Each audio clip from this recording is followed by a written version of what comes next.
मैं doctor Ashish Rai, Satya neuro care from Prayagraj. As a neurologist आज मैं स्ट्रोक से रिलेटेड एक बहुत ही इम्पॉर्टेंट टॉपिक के बारे में चर्चा करूँगा। हमारे देश में लकवे या ब्रेन स्ट्रोक पूरी दुनिया में सबसे ज़्यादा होता है और इंडिया में ब्रेन स्ट्रोक का सबसे मेन कारण हाइपरटेंशन है। तो आज हम हाइपरटेंशन से ही जुड़े हुए कुछ गलत धारणाएं जो हमारी सोसाइटी में है उसके बारे में चर्चा करेंगे।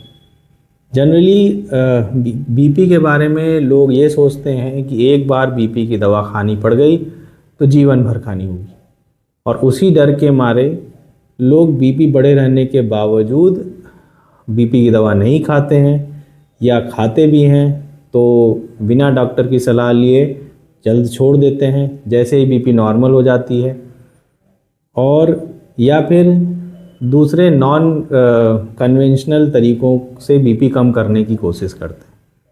पहले तो मैं ये कहूँगा कि अगर आपकी बीपी बढ़ी हुई है तो ये आपको ब्रेन स्ट्रोक दे सकता है, इसलिए बीपी को कम करें। और सबसे इम्पॉर्टेंट बात कि आप बीपी की दवा खाने रहे हैं या खा रहे हैं ये इम्पॉर्टेंट नहीं है, ये इम्पॉर्टेंट है कि आपका बीपी कम होना चाहिए।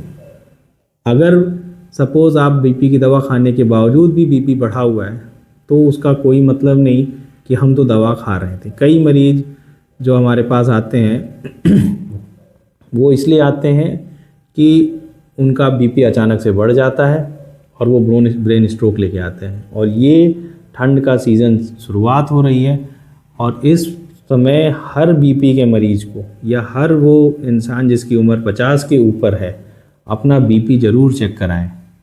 और अगर आप बीपी की दवा खा रहे हैं तब भी चेक कराएं, ये मान के ना बैठें कि मैं खा रहा हूँ तो नॉर्मल होगा, और अगर वो नॉर्मल नहीं है तो उसे बदलें, डॉक्टर की सलाह लें, जो कि इस आने वाली ठंड में पूरे इंडिया में सबसे ज़्यादा या पूरे वर्ल्ड में सबसे ज़्यादा ब्रेन स्ट्रोक इंडिया में ही आएंगे।